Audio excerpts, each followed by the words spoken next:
Welcome to the session on the art of Middle Ages.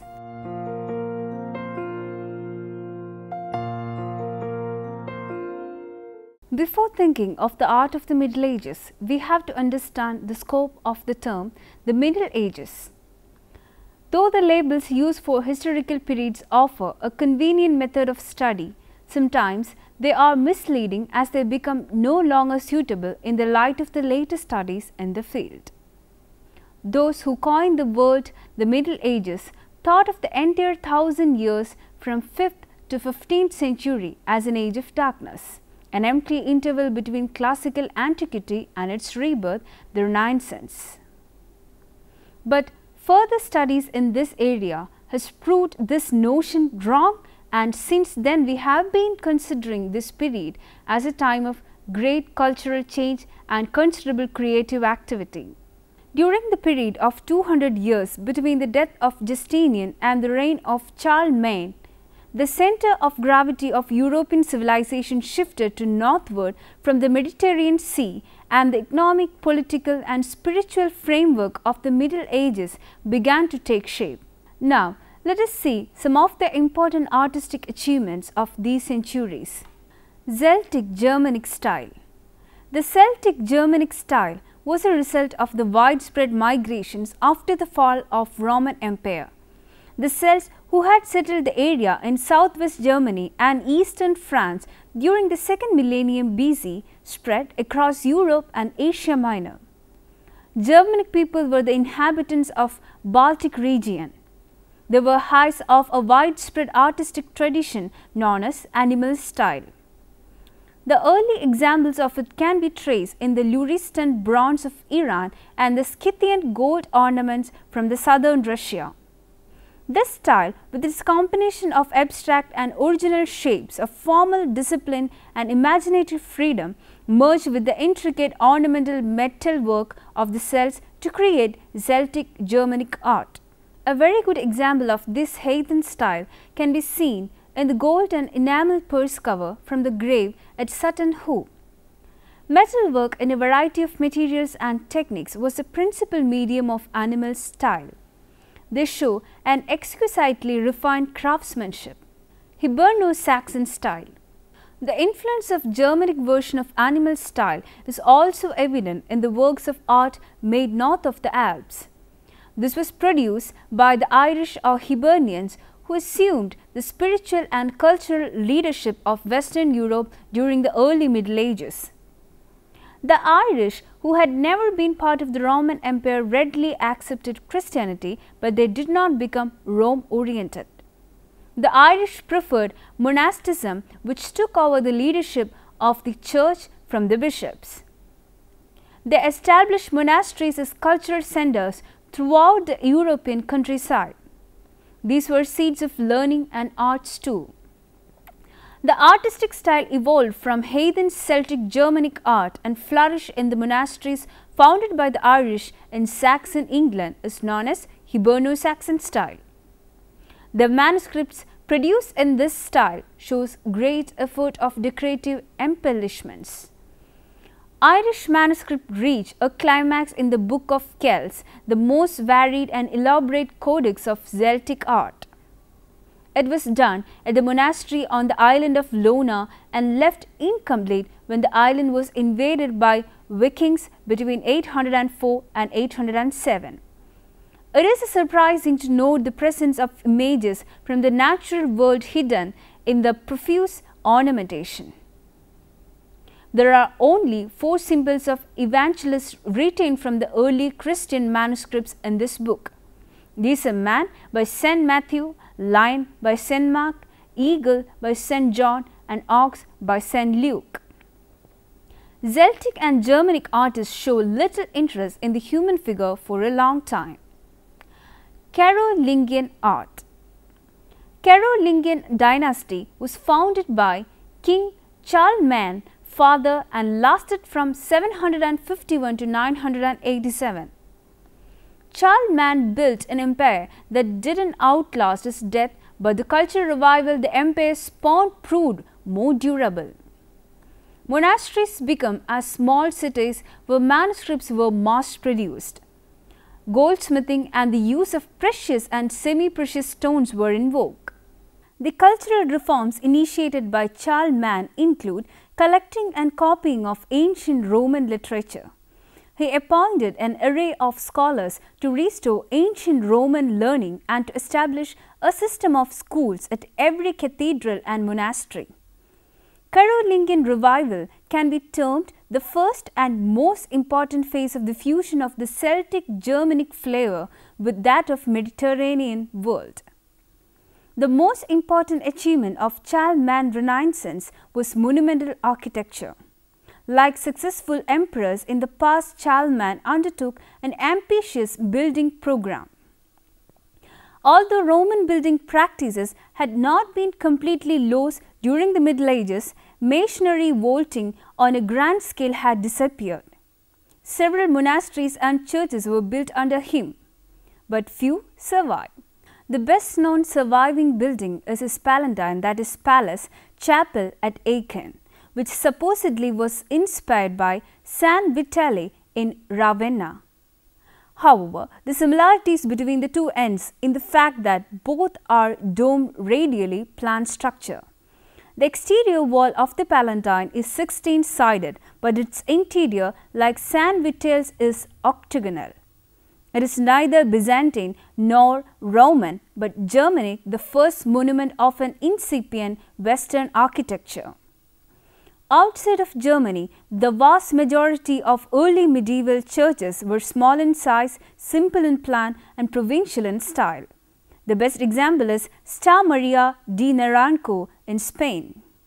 It is like Charles Mann's palace chapel, an audience hall and chapel, but on a much more modest scale. What we understand from the literary sources is that Carolingian churches contain murals, mosaics, and relief sculptures, but these have disappeared almost entirely.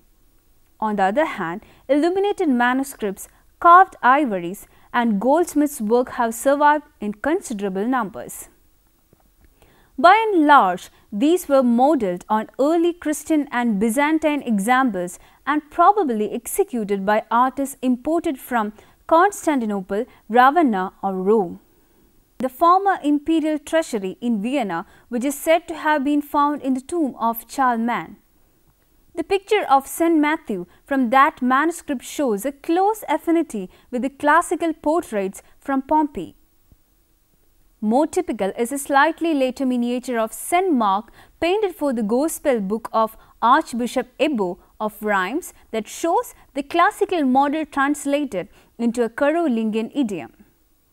In H.W. Jansen's words, the dynamism of line that distinguishes our miniature from its predecessor recalls the passionate movement in the ornamentation of Irish manuscripts. An even more energetic form of the Ebbo Gospel style can be seen in the Utrecht Salar. The entire book is illustrated with pen drawings. Here, again the artist has followed a much older model. The rhythmic quality of draftsmanship gives to these sketches a kind of emotional coherence that could not have been present in the earlier pictures. The style of the Rheims school can be seen continuing in the reliefs of the jewelled front cover of the Lindo Gospels, a work of third quarter of the 19th century. Ottonian Art. In Germany, after the death of last Carolingian king in 911, the center of political power shifted north to Saxony. Otto I, the central government established by the Saxon kings, also revived the imperial ambitions of Charles Mann. During the Ottonian period, from the mid-10th century to the beginning of the 11th, Germany became the leading nation of Europe artistically as well as politically. The Giro crucifix, a wooden sculpture in the cathedral at Cologne, bears the marks of artistry of this period. This pristine iconography shows a number of features which were new to the Western art, monumental in scale, carved in powerfully rounded forms and filled with a deep concern for the suffering of the Lord. Here, a strong influence of Byzantine art is evident. Ottonian artists translated the Byzantine image into large-scale sculptural terms and replaced its gentle pathos with an expressive realism. You can compare the sculpture with image in the front cover of Lindo Gospel that we have mentioned earlier, so that we will get a clear idea of what is being discussed here. An excellent example of architecture from this period is St. Michael's Church at Hildesheim. The bronze doors of Bishop Bernard in this cathedral deserve a special attention. These richly sculptured bronze doors were commissioned by Bishop Bernard in 1015. They are divided into broad horizontal fields, and each field contains a biblical scene in high relief. The composition must have been derived from illuminated manuscripts, since very similar scenes are found in medieval Bibles. The Ottonian manuscripts also show the same intensity of glance and gesture found in the Bernardian doors. Its finest achievement is the Gospel Book of Otto III. It contains notable echoes of ancient paintings transmitted through Byzantine art. However, these elements have been reformulated by the Ottonian artist. At this point, we have to turn our attention to another artistic style existed along with the Carolingian and Ottonian art, which became prevalent in the later years. This is known as Romanesque art. Romanesque and Gothic art. Arcis D. Coman, who died in 1873, was the first writer to apply the term Romance or Romanesque to the art which obtained in the west of Europe after Charlemagne. The term points on the one hand to the affinities of this art with that of Rome, and on the other to its intermediate position as between a national style and one of foreign origin. But in fact, it consists of a large variety of regional styles along with traditions such as late classical, early Christian, Byzantine, Islamic and Celtic-Germanic. What welded all these different components into a coherent style during the second half of the 11th century were a variety of socio-political factors. In many respects, Western Europe between 1050 and 1200 showed more of its Roman affinity than it had been since the 6th century. The art which succeeded Romanesque is known as Gothic. The term is said to have been first used by the famous painter Raphael in a report he addressed to Leo X. The expression Gothic was used at the period as a synonym of barbarous as opposed to Roman. The use of the epithet Gothic was popularized by the historian of Italian art Vasari and still persists. If we examine a Romanesque church and a Gothic church, we easily recognize the essential differences of the two styles. In spite of the towers that dominated, Romanesque churches are still somewhat heavy and depressed. But the impression conveyed by the Gothic church are those of height and lightness. In the former, the solid surfaces are in excess of the apertures. The latter is made up of windows, rose windows, pinnacles and lace-like traceries of stones. While the decoration of the Romanesque church is conventional, fantastic or geometrical, that of Gothic is based directly upon nature. Round-headed arches and horizontal lines characterize the former. In the latter, the most striking feature are its vertical lines and its pointed arches. To sum up, the idea behind a Romanesque church is of serene majesty and conscious strength, and that of Gothic is of the lifting up of soul to God.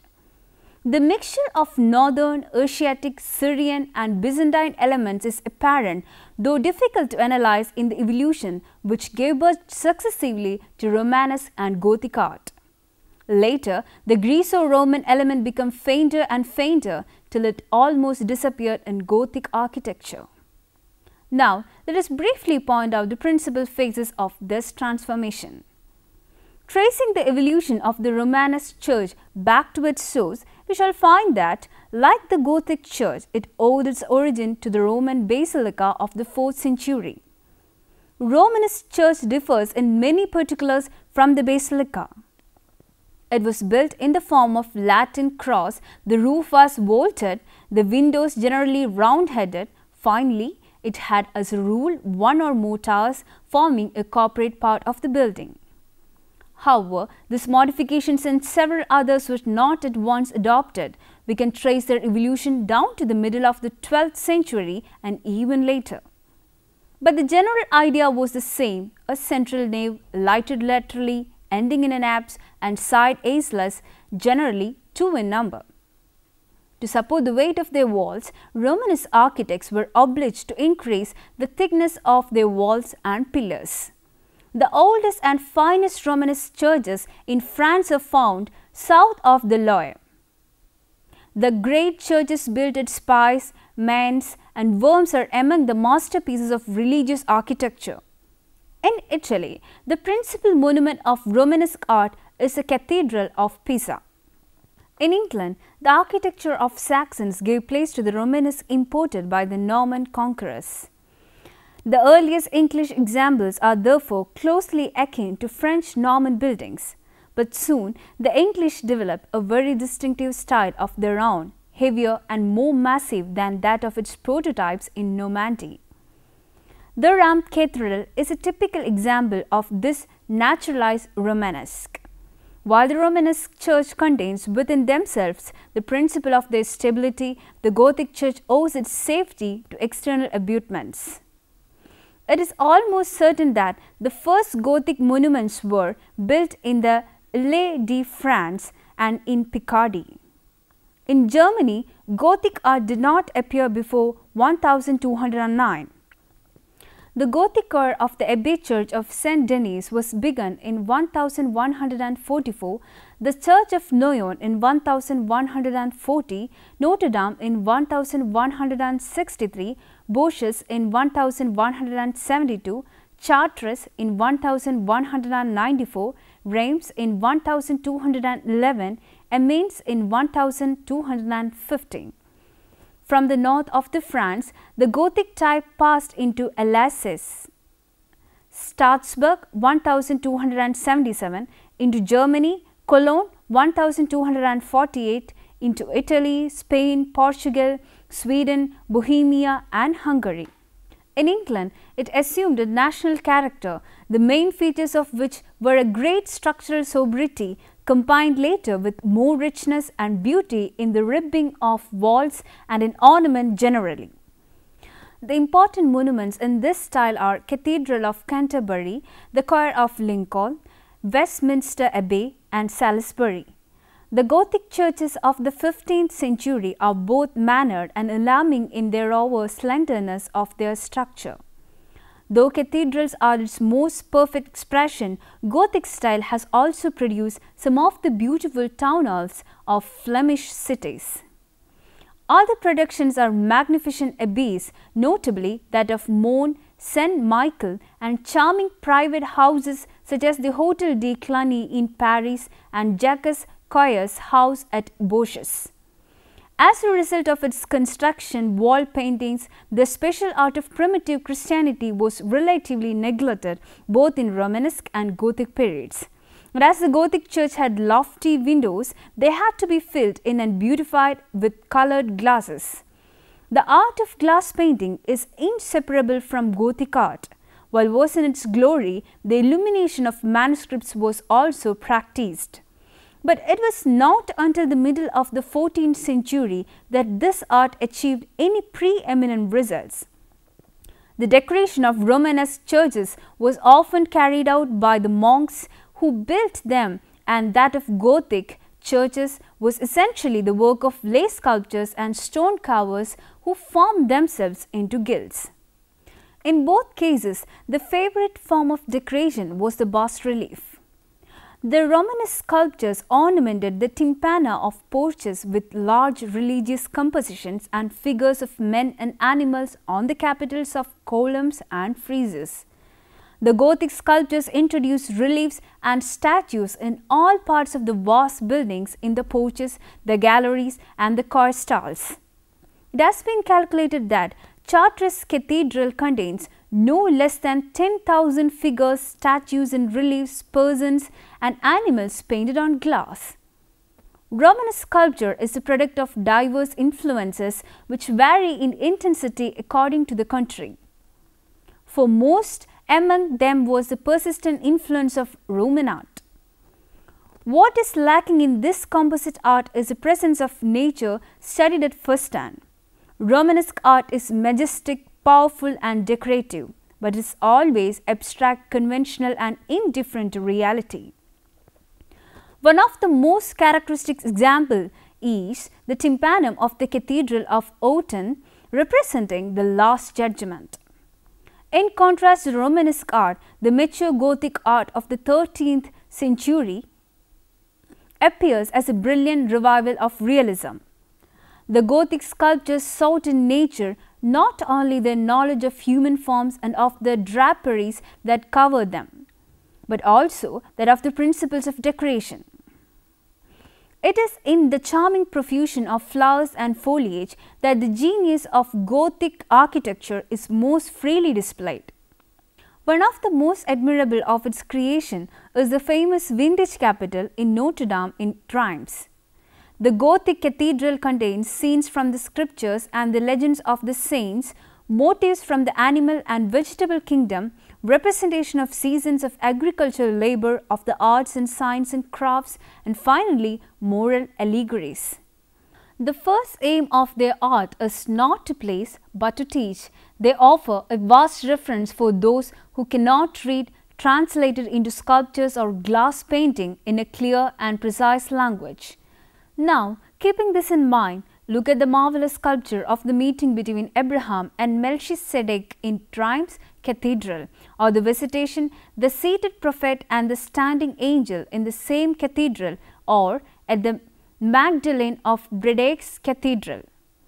In this connection, it can be said that Gothic art treated but few scripture episodes, choosing those which conveyed some doctrine and tended to edification, this is to say, to the glorification of the faith. Now, let us not forget the fact that Gothic sculptures was not confined to the decoration of cathedrals. It produced, especially from the 14th century onwards, a number of memorial statues for tombs which gradually become portraits. It was portraitures which led Gothic art from realism to naturalism to the rendering of individual expression. The other works include statues and bas-reliefs in wood and ivory, which were often painted and gilded. From the beginning of the 14th century, Gothic art began to show signs of exhaustion and become mannered and complex. We must now turn our attention to the Italian painting, which at the end of the 13th century produced great works of art as the rise of Gothic cathedrals in France. Medieval Italy, although strongly influenced by Northern art from Carolingian times on, had always maintained contact with Byzantine civilization. As a consequence, panel painting, mosaic and murals were kept alive in Italy. Towards 1300, Gothic influence spilled over into the Italian painting, and the interaction of this style with the Neo-Byzantine produced a revolutionary new style. The huge altar piece, Madonna Enthroned by Cimabue, is a fine example, but it is in the paintings of Daccio of Siena. A quarter century later, we see a new kind of picture space and a new treatment of narrative as a result of cross-fertilization of Gothic and Byzantine elements. Turning from Daccio to Gaiotta, we meet an artist of far bolder and more dramatic temper. The art of Gaiotta is so daringly original that its sources are difficult to trace. Of Gaiotta's surviving murals, those in the Arena Chapel in Padua, done in 1305 to 1306, are the best preserved as well as most characteristic. The closeness to everyday life in a monumental scale, coupled with a keen interest in problems of space, can be seen in Lorenzetti brothers' paintings. Toward the year 1400, the merging of Northern and Italian style gave rise to a single dominant style throughout Europe. Though it was not confined to painting, it was painters who played a main role in its development. Among the most important was Melchior Broedalam. The style reached its most advanced phase in the luxurious book of hours known as Les Très Riches Heirs du Duc de Berry, produced by Limbong brothers. Now, it's time to conclude the session. As the art of Middle Age is a vast area to study, it is impossible to include all aspects and works of art in this short discussion.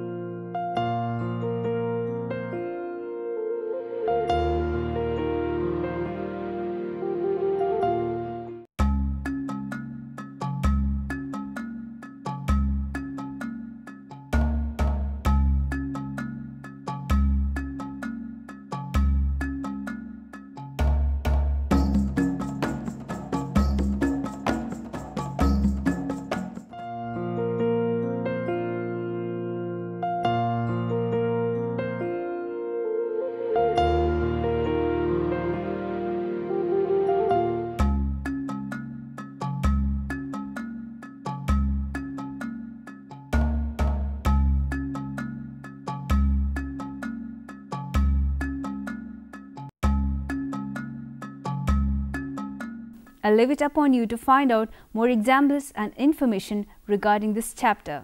Thank you.